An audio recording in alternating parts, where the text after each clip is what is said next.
Assalamualaikum warahmatullahi wabarakatuh. Nama saya Mesaro Hasibuan dari kelas EQ 5D. Di sini saya akan menjelaskan tentang sistem ekonomi dunia.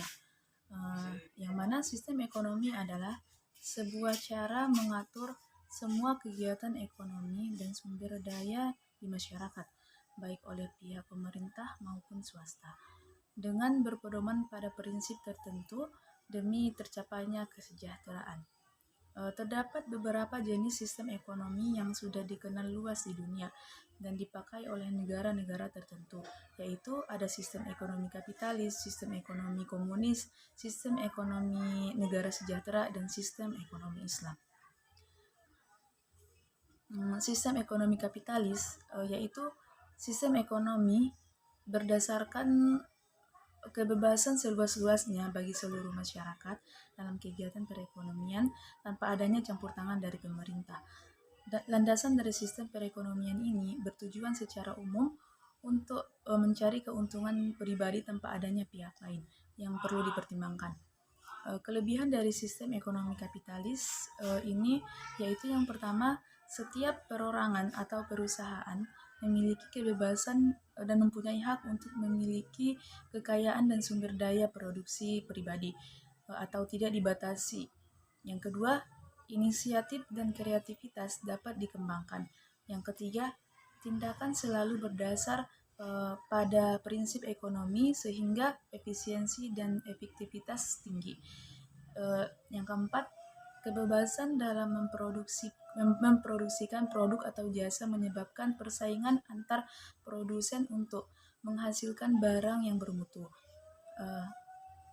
Selanjutnya, kekurangan dari sistem ekonomi kapitalis ini, yang pertama, kebebasan pasar menyebabkan persaingan untuk merebut pasar.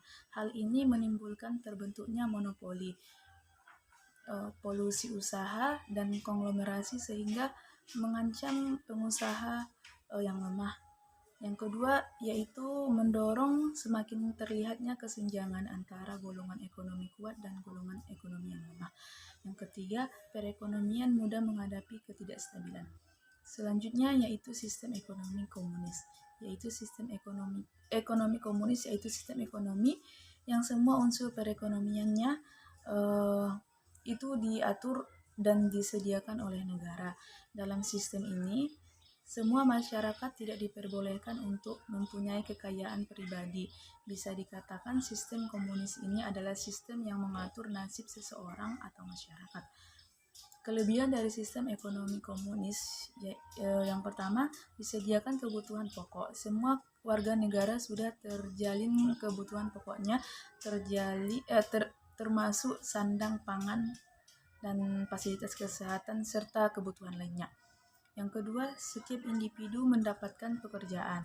Yang ketiga, semua pekerjaan didasari oleh perencanaan negara yang sempurna, baik itu produksi maupun dalam penggunaannya. Kelemahan dari sistem ekonomi komunis, yang pertama, sulit melakukan transaksi. Yang kedua, jual beli sangat terbatas. Begitupun masalah harga yang harus diatur oleh pemerintah. Yang ketiga, kebebasan dibatasi. Yang keempat, pendidikan moral terabaikan karena terlalu fokus kepada pencapaian sistem perekonomian. Hal ini menyebabkan pendidikan moral pada individu terabaikan. Selanjutnya, sistem negara sejahtera. Sebuah pemerintah yang memiliki peran penting dalam melindungi dan memperjuangkan kesejahteraan sosial dan ekonomi semua warganya.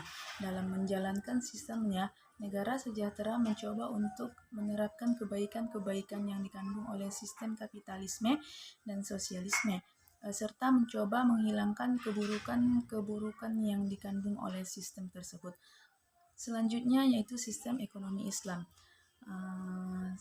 Sistem ekonomi Islam merupakan suatu sistem ekonomi di mana dalam pelaksanaannya berlandaskan syariat Islam dengan berpedoman kepada Al-Quran dan Al-Hadis.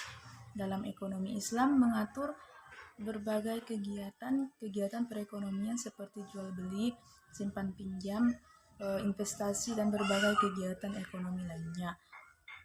Pada pelaksanaan ekonomi Islam, semuanya harus sesuai dengan syariat Islam dengan menghindari semuanya yang bersifat eh, goror, maisir, haram, zolim, ikhtikar, dan riba. Sekian penjelasan dari saya, kurang dan lebihnya saya mohon maaf. Assalamualaikum warahmatullahi wabarakatuh.